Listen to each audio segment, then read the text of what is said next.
Dreams do not have a filter that your normal, polite, waking self puts up.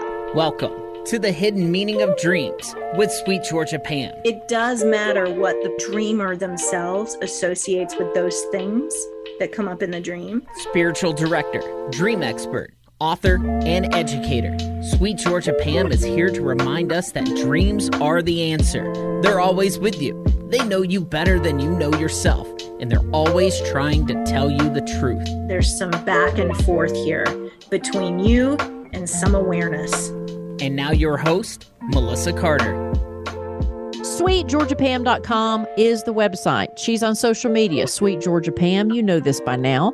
Pam, how are you, my friend? I'm just going to jump right in. Yay, I'm so glad, Melissa. I'm good. How are you? Good, because let's do good, meaty work while listeners are here. Exactly. Well, I know we do this podcast, and as the episodes are short, today we're not going to spend a lot of time explaining. We're just going to jump right in. And I know last week, Pam, we talked about a listener's dream about fire, and you had mentioned the complement of fire was water. Well, oddly enough, we got someone who has submitted something about water. So thank you so much for listening and paying attention and doing this. And she says, hey, can I ask about dreams about floating over bodies of water, such as the sea or lakes or even deep oceans? Feet get close to the water, but don't touch. Oh, I love that image. Almost, but not quite. That sounds like a lovely dream experience. Yeah, because to me, now this is my first thought was, now I'm not the dream interpreter. To me, I always envisioned that would be, this is so, I know, crazy to say, what death would be like. Because to me, like, oh, if you get to do anything, I'd be like, I'd love to fly. I'd love to fly over, get a pass over, because that's one thing that humans can't do, right? So I would love to fly over the mountains and fly over water and fly, just. I mean, I think just all of us, including our listeners right now, imagining floating over bodies of water creates a very serene felt experience. Yeah. I'm just like positive. Oh, hang on. Before we talk about the meaning, let's just sit in that for a minute. Can we all just float over your chosen body of water?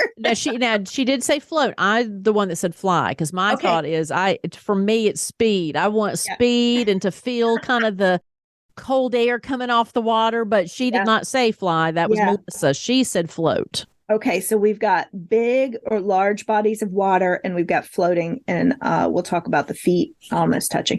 Yeah, it does feel very spiritual or otherworldly, very ethereal, this dream. So that's kind of the first place I'm going, is that, this might be an expression of enlightenment or spiritual journey or spiritual curiosity that has unlocked or opened up some new part of my newly expanded consciousness that gives me a sense of relief and lightness. Enlightenment, we talk about floating on air, right? Yeah. Floating versus flying for a second. So flying is intention-based and effort-based. Even if it's effortless to fly, I don't know about you. My flying dreams, I get so frustrated because I can hardly get off the ground, but I can a little bit. So I end up working really hard in my flying dreams most of the time. Yeah, I can't see where I'm going. We've talked about this before. Whether I'm in a car, I'm flying, whatever it is, I can't see where I'm going, and I'm worried that I'm going to run into something. So I can get up, but I can't. Yeah, anxiety comes right on in. Me too. I'm just like, why is this hard? I'm supposed to be able to fly now. Right. But again, I injected that. She did not fly. Right. No, it's such a great comparison. I was noting that too, is like, floating, that's a different experience. Normally when this dream scenario comes up, people are talking about flying in a dream. Okay. So floating then, if flying is intention-based and effort-based, floating is just what's happening in the environment, anti-gravity, that allows my body to be enlightened and supported by the air instead of being supported by the ground. That feels more loving. It feels more held is the word that's coming to me, like spiritually held and supported, and like a gift. Like I am receiving a gift of, I don't know if the dreamer themselves is in is in a journey and seeking enlightenment, they might not have any, they might be complete opposite of creative, artistic, expressive individual. They might be a very like a financial advisor or something that is very grounded. But this feels like some new hope on the horizon that has just is sweeping me off of my feet. Mm-hmm. That's the floating piece for me. And it's also the bodies of water piece. So normally when we talk about water, we associate it with your emotional state. If you're in a place of anxiety, you might experience a tidal wave. Or for me, sometimes the water is really muddy and there's alligators under there. So that's me being afraid of those negative emotions or whatever that are going to come get me. In this case, the water feels more like a spirituality, a state of spiritual well-being or soul stuff. And the reason I say soul stuff is because when we are introspective and seeking, when we're seekers, we are really focused on gazing at the invisible stuff for us. That soul level stuff, we're never going to be able to see our own soul. Our eyes are pointing out for a reason, right? The beautiful, expansive bodies of water in this dream, which is, can you list them again for me? She said lakes, ocean. I don't think she said, let me pull it up. Did she say rivers? No, it was sea. So it was like larger, like, yeah, there was not one that had a current, like a snaking thing, but it was seas, lakes, deep oceans. Right. And she made a point to say deep ocean. Oh, nice. Okay. So, right. So that supports where, for me, what's coming up for me, which is that deep, expansive wisdom. It's also because it's a body of water, it's otherworldly. We can't live down there. We can't breathe in the water. So we can only skim the surface. That also brings up spiritual depth for me because it's beautiful bodies of water that are larger than me, larger than life, and that are otherworldly. And like I said, the fact that she there's an absence of description. There's an absence of adjectives, which makes me assume that these bodies of water were still. Right. So to your point earlier about the movement of the water, maybe displaying your emotions, she did not mention, because usually if there's an absence of description, that means everything was fine. We usually describe things that are out of the ordinary, right? Or something that's disturbing. Yes, so, that's worth noting for whatever reason. Right. Yeah. Yeah. Yes. It's not always negative the way, but yes, it's interesting how we don't point out something that is at ease. Yeah. Right. Yeah, right. We don't tend to that part. Normally we talk about water with emotions. In this case, this type of water, this particular dream is evoking spiritual well-being instead of the emotional stuff. So your spiritual state. And then also bodies of water. There's a play on words, and I always look for that with dream stuff, is what else do I think of when I think of bodies? I think of human bodies, right? But this is a body of water that is a large collective.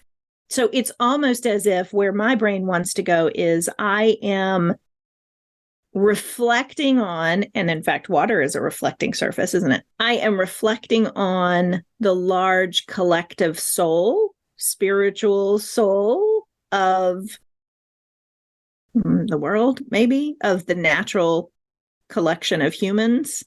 It's a very deep dream.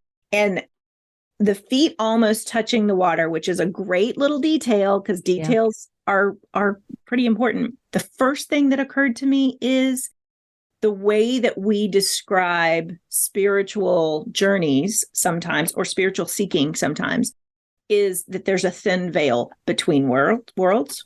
You heard that before? Yes. We talk about the veil is thin. Well, I've heard that mainly too about, and I'm going to diverge just for a second. My favorite holiday is Halloween. And that's the origins of that celebration, is that the veil between worlds is at its thinnest during that time of year. And the reason we originally dressed up was to make sure that the evil spirits didn't come over. So we were scaring the evil spirits from trying to cross that veil. What? So that's the origins of Halloween. Yes. That's amazing. The next day is the Day of the Dead. And I think that's another reason why that's a celebration, because again, the veil is thinnest during that time of year. So anyway, so there's your little trivia. And we can commune that way when the veil is thin. And you've heard about thin places around the world or deeply spiritual locations. People will travel to thin places for the spiritual seeking. So for me, the feet almost touching these bodies of water is like getting close to that thin veil without crossing it. Interesting. That's what. Well, and so you pointed out the detail, which I'm glad that she had that detail, but the details that people rarely include or how they feel in a dream.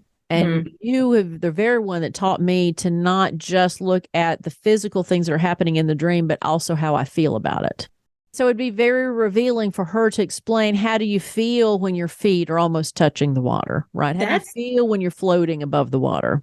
Right. And that's where that's where when I tend to say that, not tend to say, it's the reason I say that dreams are from you, to you, for you. And when we start with how were you feeling in the dream, then I can follow your lead.